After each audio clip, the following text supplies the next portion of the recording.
బలగం cinema ప్రతి ఒక్కరికి తెలిసిన విషయమే. 2 ఇయర్స్ బ్యాక్ 'బలగం' సినిమా వచ్చి సంచలనం క్రియేట్ చేసింది. అంటే కుటుంబ విలువలు, కుటుంబంలో ఒక వ్యక్తి చనిపోతే ఆ బంధాలు, బంధుత్వాలు ఎలా ఉంటాయని చెప్పేసి డైరెక్టర్ వేణు గారు అద్భుతమైన కథతోటి మన తెలంగాణ 2 తెలుగు రాష్ట్రాల్లో సినిమాని అద్భుతంగా చిత్రీకరించి మంచి పేరు తెచ్చుకున్నాడు. సినిమాకి కూడా అవార్డు వచ్చింది. అయితే అందులో నటించిన 'జీవి బాబు' దాదాపుగా 20 సినిమాల్లో నటించాడు. అతని ఆరోగ్యం ప్రస్తుతం విషమించింది.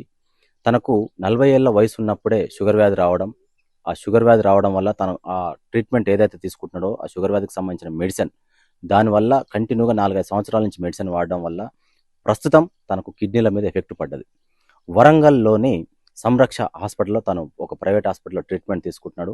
2 కిడ్నీలు ఫెయిల్ కావడం వల్ల తను మాట్లాడలేకపోతున్నాడు. అలాగే ఆహారం తీసుకోలేకపోతున్నాడు. అలాగే ఏదైనా లిక్విడ్ ఇచ్చినా కూడా ఇమ్మీడియేట్‌లీ వామిటింగ్ అవుతుందని చెప్పేసి కుటుంబ సభ్యులు తెలుపుతున్నారు. తను దాదాపుగా ఇప్పటికీ 20 సినిమాల్లో నటించాడు.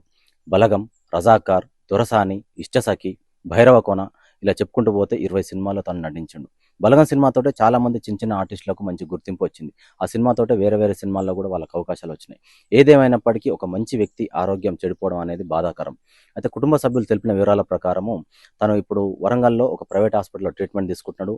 ఆర్థిక సమస్యలనేవి వాళ్ళని వెంటాడుతున్నాయని చెప్పేసి చెప్తున్నారు. బంధుమిత్రులు కొంతమంది సహాయం చేసినప్పటికీ ఆ డబ్బులు సరిపోవట్లేదని చెప్తున్నారు. అలాగే 'బలగం' సినిమా తీసిన డైరెక్టర్ వేణు, హీరో ప్రియదర్శి